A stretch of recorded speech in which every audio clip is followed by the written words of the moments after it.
Not when we were thinking કે ચલો હવે માર્કેટ સેટલ થઈ રહ્યા છે, ગ્લોબલ કન્ડિશન્સ પણ હવે એક આપણને ખબર છે કે હવે શું થઈ શકે છે, અને ત્યાં એક આપણે ઇઝરાયલ પેલેસ્ટાઇનનું એક કોન્ફ્લિક્ટના સમાચાર આવ્યા, અને આજે માર્કેટમાં આપણે જોઈ રહ્યા છીએ કે કઈ રીતની પરિસ્થિતિ છે. કઈ રીતના તમે હવે જોઈ રહ્યા છો? બિકોઝ જ્યારે આવી સિચ્યુએશન બને છે જીઓ પોલિટિકલ, ત્યારે ઇટ ટેક્સ ટાઈમ. આપણે જોયું છે રશિયા યુક્રેન વચ્ચે પણ, ઓલ્ધો પછી એક પાછું માર્કેટ સેટલ થવા માંડ્યા હતા, પણ અત્યારની સિચ્યુએશનમાં આ કઈ રીતના નેગેટિવલી ઇફેક્ટ કરી શકે છે ઇન્ડિયન માર્કેટ્સને? So good afternoon Preeti. Well, I think 2 કે 3 વસ્તુ પર નજર નાખીએ કે આ વખતે જે અત્યારની વોર સિચ્યુએશન ક્રિએટ થઈ છે, એ વોર સિચ્યુએશનની અંદર unlike 2 countries fighting, here the situation of war is being declared against terrorist, extremist. એટલે એમાં એક થોડોક બદલાવ રહેશે, થોડોક ફરક રહેશે. પેલેસ્ટાઇન અને ઇઝરાયલ એ લોકોની વચ્ચેના ઝઘડાનો જે પ્રોબ્લેમ છે એ છેલ્લા 50 વર્ષોથી કે એનાથી ઉપરથી છે. એટલે આ કોઈ નવી વાત નથી, પરંતુ છતાં બી જે ટેરરિસ્ટ એટેક થયો છે એ it is resulting in to a war kind of a situation. I agree that I think any war kind of a situation is not good for the global economy. પરંતુ એક વસ્તુ ચોક્કસ છે કે આ સિચ્યુએશનની અંદર પેલેસ્ટાઇન માટેનો જે સપોર્ટ જે જોઈએ એ લોકોને ઇવન આરબ કન્ટ્રીઝ તરફ તો પણ નથી મળી રહ્યો. Except Iran, I think nobody is giving support to this particular extremist attacking Israel. તો મને એવું દેખાય છે કે આ સિચ્યુએશનની અંદર કદાચ બહુ લાંબો સમય આ સિચ્યુએશન નહીં ચાલે, કારણ કે જો Israel is attacking in a befitting manner, જે એક્સપેક્ટ કરી રહી છે વર્લ્ડની અંદર, ને because of the support coming in for government of America and other governments like UK as well. મારું એવું માનવું છે કે I think this situation probably may come to its conclusion sooner than later than all we can think about. So let us hope and pray કે I think જલ્દી settle થાય. એની કારણે જે માર્કેટમાં જે ઇમ્પેક્ટ છે એ હું નથી માનતો કે બહુ મોટી ઇમ્પેક્ટ ઇમિડિયેટલી હમણાં આવી શકે, કારણ કે ક્રૂડ ઓઇલના ભાવ પણ મારા હિસાબે આરબ કન્ટ્રીઝ એટલે યુએઈની અંદર અને સાઉદીની અંદર પણ I think it is one consensus કે ક્રૂડ ઓઇલના પ્રાઇસ ડિસ્પ્રોપોર્શનેટલી નહીં વધવા જોઈએ, કારણ કે જો ડિસ્પ્રોપોર્શનેટલી વધશે તો સિરિયસ અમાઉન્ટ ઓફ ઇકોનોમિક રિપરકેશન્સ આવી શકે because of I think the recession happening in the other parts of the world. So I don't think that crude oil prices will go up. Iran as a supplier of the crude oil is also not expected to, I think, get major benefit out of it, કારણ કે ઈરાનનું crude અત્યારે દરેકમાં discounted rate પર માર્કેટમાં વેચાઈ રહ્યું છે. So all in all put together, neither it is going to have a very significant dent on the crude oil prices, which I see at this point of time, nor it is going to have significant dent on આપણા માર્કેટની અંદર, કારણ કે જ્યારે આવી ટાઈપની attack situation થાય અને માર્કેટ નર્વસ થાય ત્યારે એની અંદર એક એવો વર્ગ છે કે જે હંમેશા બાય કરતો હોય છે, અને મારું એવું માનવું છે કે અત્યારની સિચ્યુએશનમાં એ વર્ગ અત્યારે માર્કેટમાં સક્રિય છે, એક્ટિવ છે. I think this fall is basically inviting some of the deep pocket investors to buy at lower levels, અને આ વખતે બાઇંગ કદાચ તમે લાર્જ કેપ કંપનીઝમાં જોશો એવું મારું માનવું છે, કારણ કે valuation wise large cap companies, given the fundamental strength of economy in the companies, any valuations are relatively attractive. So this is my summarization, that I think we are neither going to see major sharp jump in crude oil prices, nor we are going to see major fall into the capital markets. And on the top of it, મને એવું દેખાય છે કે અહીંયા આગળથી કદાચ buying emerge થશે માર્કેટની અંદર આ ફોલની સાથે. તમે કહ્યું કે આ વખતે જે બાઇંગ ઇમર્જ થશે, which is advantages for the investors who want to invest, and it would be in the large cap segment. કઈ રીતના તમે જોઈ રહ્યા છો? કારણ કે એક સેકન્ડ ક્વાર્ટરના રિઝલ્ટ સિઝન પણ આપણે અપ્રોચ કરી રહ્યા છે, તો કઈ રીતને આપણે સ્ટ્રેટેજી સાથે અત્યારના આ સિચ્યુએશનનો એક ફાયદો લેવો જોઈએ લોંગ ટર્મ ઇન્વેસ્ટમેન્ટ માટે? તો keep it simple, I would say કન્ઝમ્પશનનો જે થીમ છે એ કન્ઝમ્પશનનો થીમ એબ્સોલ્યુટલી ઇન્ટેક્ટ છે. તમે જે ક્રેડિટ ઓફટેકના નંબર પણ જુઓ બેંકો તરફથી અથવા એનબીએફસી તરફથી, એ રિફ્લેક્ટ કરે છે કે overall corporate sector lending, housing finance lending અને કન્ઝ્યુમર ફાઇનાન્સ લેન્ડિંગ, એ ત્રણ એરિયામાંથી I think credit offtake has been much sharper and much smarter.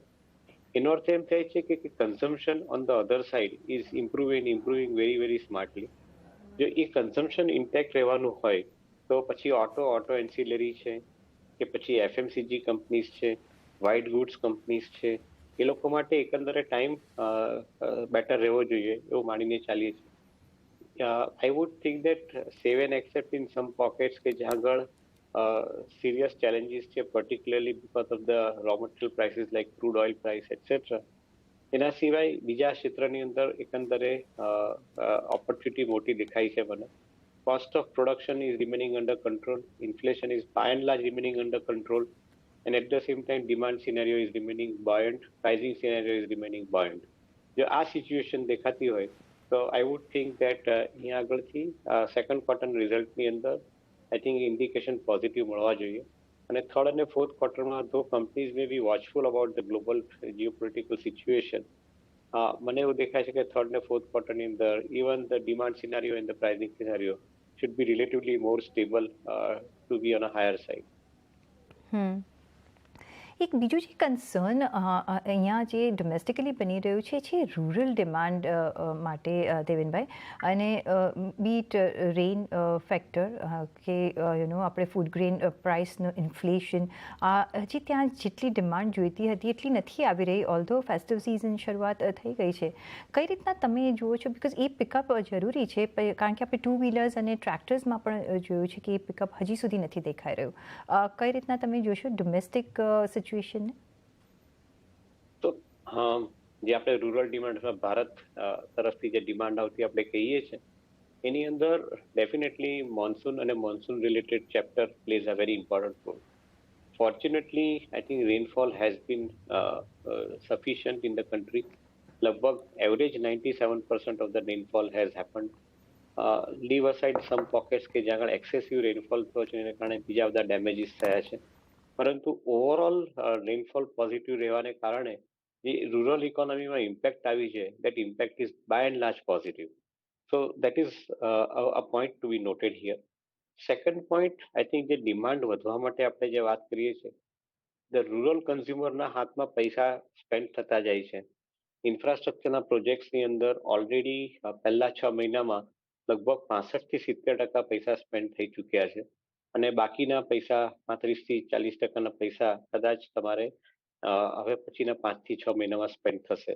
So I think એક એવું ચોક્કસપણે કહી શકાય કે જ્યારે ઇન્ફ્રાસ્ટ્રક્ચરમાંથી મોટા પૈસા સ્પેન્ડ થતા હોય એનો ડાયરેક્ટ બેનિફિટ કન્ઝ્યુમરના હાથમાં જતો હોય છે, કારણ કે finally every rupee spent on infrastructure would change hands 7 times. So ultimately કન્ઝ્યુમરના હાથમાં એક બેનિફિટ આવતો હોય છે. In my view point I think આ ઓલરેડી સબ્જેક્ટ આપણે ડિસ્કસ કરી ચૂક્યા છે, પરંતુ એક વસ્તુ ક્લિયર દેખાઈ રહી છે કે એક બાજુ ટેક્સના કલેક્શન વધી રહ્યા હોય, બીજી બાજુ ડિમાન્ડ સિચ્યુએશન ઇમ્પ્રુવમેન્ટ થઈને આવવી, કન્ઝ્યુમરની બાઇંગ કેપેસિટી ઇમ્પ્રુવ થવી વિથ ધ ગુડ મોન્સૂન અને purchasing power after the crop season. All in all put together પાછલા 6 મહિના આપણી ઇકોનોમી માટે જનરલી સારા જતા હોય છે. આ વખતે કદાચ એક્સેપ્શનલી સારા જવા જોઈએ. Also the fact that elections are happening in states, election will be happening in the center in 2024. એ બધાને ધ્યાનમાં રાખીએ તો એના પણ પૈસા જે સ્પેન્ડ થાય છે એનો બેનિફિટ કન્ઝ્યુમરને મળવો જોઈએ, અને એના કારણે આઈ થિંક મારા ખ્યાલથી ઇન્ડસ્ટ્રીની ડિમાન્ડ સેકન્ડ હાફમાં રિલેટિવલી સ્ટ્રોંગર હશે ફર્સ્ટ હાફ કરતાં, એવું મારું માનવું છે. સાથે બીજી બાજુ આપણે જે જોઈ રહ્યા છે કે હવે ઇલેક્શન્સ પણ અપ્રોચ થઈ રહ્યા છે, ને જે રીતે આપણે જોઈ રહ્યા છીએ ગેસ પ્રાઇસીસમાં ઓફકોર્સ એક કમ્ફર્ટ ઝોન છે. કઈ રીતના તમે જોઈ રહ્યા છો ઇલેક્શન પોઈન્ટ ઓફ વ્યૂ, અને આપણે પબ્લિક સેક્ટર એન્ટરપ્રાઇઝીસ હોય, PSUs હોય, એમાં ઓફકોર્સ એક રેલી જોઈ છે. કોઈ એવા એરિયાઝ તમે જોઈ રહ્યા છો કે ઇલેક્શન પોઈન્ટ ઓફ વ્યૂ તમે એક ઇન્વેસ્ટ કરી શકો? નહીં કરવું જોઈએ. જી, નહીં કરવું જોઈએ, તો બરાબર છે, પણ એ પણ ઓપોર્ચ્યુનિટી આપણે જોતા હોય છે. પણ દરેક આપણા દેશની અંદર એક એવી ખાસિયત છે કે દર વર્ષે 5 સ્ટેટ ઇલેક્શનમાં જાય છે, અને 5 વર્ષના અંતે દરેક સ્ટેટને કવર કરો તો આઈ થિંક ટોટલ ઇલેક્શન દરેક સ્ટેટમાં થતું જ હોય છે. પ્લસ 5મે વર્ષના અંતર એક કન્ટ્રીનું સેન્ટ્રલ લેવલનું ઇલેક્શન પણ થાય છે. તો ઇલેક્શનના બેસિસ પર કોઈ કંપનીથી પોર્ટફોલિયો બનાવો એ મારા ખ્યાલથી એટલું બધું ઇમ્પોર્ટન્ટ નથી જેટલું ઇમ્પોર્ટન્ટ મારા ખ્યાલથી કંપનીના લોંગ ટર્મ પ્રોસ્પેક્ટ્સની સાથે ઇન્વેસ્ટમેન્ટનો પોર્ટફોલિયો બનાવવાનું ઇમ્પોર્ટન્ટ હોય.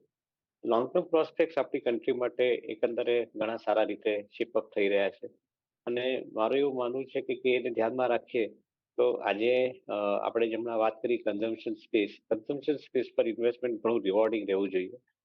કદાચ થોડુંક કોન્ટ્રા બાઇંગ કરવાનું મન થાય તો કમોડિટીની અંદર મેટલ કમોડિટીની અંદર બાય કરવું જોઈએ, કારણ કે આ એક અવસર છે કે જ્યારે તમને નીચા ભાવે કમોડિટીના સ્ટોક્સ મળી રહ્યા છે અને એકંદર એની અંદર અપસાઇડ મળવાની જગ્યા વધારે છે, કારણ કે જેમ વોર રિલેટેડ સિચ્યુએશન કન્ક્લુડ થવાની ચાલુ થાય તેમ રીબિલ્ડિંગ સ્ટાર્ટ થાય, અને રીબિલ્ડિંગ સ્ટાર્ટ થાય તો that much of new money will get spent. For example, યુક્રેનની અંદર already there is a talk that they will be building the Ukraine again with about $1 trillion worth of additional amount of money. તો I think એ સિચ્યુએશનને ધ્યાનમાં રાખીએ તો એકંદરે commodity માટે time સારો રહેવો જોઈએ. આઈટી માટે મારા ખ્યાલથી થોડોક ટાઈમ સારો રહેવો જોઈએ because of the higher amount of spending happening due to cloud computing and all. અને સાયમલ્ટેનિયસલી જે કન્ઝમ્પશન સ્ટોક બેન્કિંગ સ્ટોક્સ એની આપણે વાત કરી એને માટે પણ આઈ થિંક એકંદરે ટાઈમ સારો રહેવો જોઈએ. રેલવેઝ અને ડિફેન્સના સ્ટોક્સને માટે પણ આઈ થિંક એકંદરે સમય સારો રહેવો જોઈએ, કારણ કે ગવર્મેન્ટ આ વર્ષે 10 લાખ કરોડ રૂપિયા ઇન્ફ્રાસ્ટ્રક્ચરમાં ખર્ચે છે. ઉપરના વર્ષમાં મારું એવું માનવું છે કે લગભગ 12.5 થી 15 લાખ કરોડની વચ્ચેનું એલોકેશન આવશે ગવર્મેન્ટ તરફથી. તો આઈ થિંક કન્ટિન્યુઅસલી આટલા મોટા પૈસા તમે 10 વર્ષ માટે સ્પેન્ડ કરવાના હો તો certainly I think you have to remain invested in the market from the long term point of view and not from election point of view, એવું મારું માનવું છે. એબ્સોલ્યુટલી. એક જતાં એક નાનો ક્વેશ્ચન, ટીસીએસમાં એક બાયબેક આપણે અનાઉન્સ થતા જોઈ રહ્યા છે, કઈ રીતના તમે જોઈ રહ્યા છો આ પાર્ટિસિપેટ કરવું જોઈએ? આ એક ફિફ્થ હશે કદાચ લાસ્ટ 6 યર્સમાં. ઓફકોર્સ 11 ઓક્ટોબરના આપણને પ્રાઇસીસ ખબર પડશે કઈ રીતના બાયબેકનું અનાઉન્સમેન્ટ થાય છે, પણ કઈ રીતના તમે જોઈ રહ્યા છો? મારા ખ્યાલથી મેક્સિમમ તમારી 1 કે 2% નું માર્કેટ કેપની ઉપર તમે ઇમ્પેક્ટ ગણતા હો તો ઇમ્પેક્ટ બાયબેક થકી આવી શકે, નથી વધારે નથી આવતું. According to me, buyback is for 2 reasons. One is for stabilizing the price, and second is to improve the financial balance sheets of the company.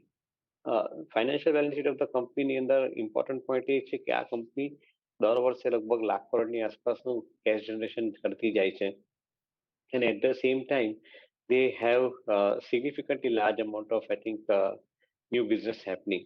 So મારું એવું માનવું છે કે I think if the money is not required in the balance sheet, it should be paid back, because if you pay back this money then comparatively તમારી balance sheet ની અંદર જે રેશિયોઝ છે, કેપિટલ એફિશિયન્સીના રેશિયોઝ આપણે કહીએ, એ રેશિયોઝ સુધરીને આવે ને એને કારણે વેલ્યુએશન ઇમ્પ્રુવ થાય. So I would personally feel that I think TCS remains an attractive play, કારણ કે એક તો ગ્રોથ માટેની ઓપોર્ચ્યુનિટી મોટી ખુલતી જાય છે, હમણાં જ મેં ક્લાઉડ કમ્પ્યુટિંગ એના માટેની વાત કરી, અને બીજી તરફ મને એવું દેખાય છે કે ફાઇનાન્શિયલ બેલેન્સ શીટ આટલી સ્ટ્રોંગ હોય તો જ્યારે world 5G related role out થકી નવા એક્સપાન્શન ક્રિએટ કરતું જતું હોય, નવી ટેકનોલોજી બ્લોક્સ એડ થતા જતા કમ્પ્યુટિંગ માટેના, મારે એવું માનવું છે કે I think likes of TCS, likes of Infosys અથવા mid tier engineering R&D companies જે લોકો ઓપરેટ કરી રહ્યા છે એને માટે એકંદરે ટાઈમ સારો રહેવો જોઈએ. So I think one should be selectively investing in to the company and not to surrender shares in the buyback, એવું મારું માનવું છે. All right, on that note રજા લેવાનો સમય થયો છે. દેવેનભાઈ, આપના કોઈ ડિસ્ક્લોઝર્સ? આપણે થોડીક કંપનીના નામ સાથે વાતચીત કરી છે. ઇન્વેસ્ટર મિત્રોને ખાલી કહેવાનું કે આ કોઈ રેકમેન્ડેશન નથી, તમે તમારું ઇન્વેસ્ટમેન્ટ તમારી રિસર્ચ કરી અથવા તમારા રિસર્ચ એડવાઇઝરને પૂછીને કરો, અને safe disclosure from my side કે જે કંપની વાત કરી એમાં અમારો personal interest, my family investment interest, portfolio management સર્વિસીસનો ઇન્ટરેસ્ટ અને બ્રોકરેજ સર્વિસીસનો ઇન્ટરેસ્ટ, આની અંદર ક્લાયન્ટનો ઇન્ટરેસ્ટ હોઈ શકે. So that's a safe disclosure from my side. જી દેવેનભાઈ, ઘણો આભાર તમારો અમારી સાથે જોડાવા બદલ અને આપના વેલ્યુએબલ ઇનપુટ્સ શેર કરવા બદલ. અને સાથે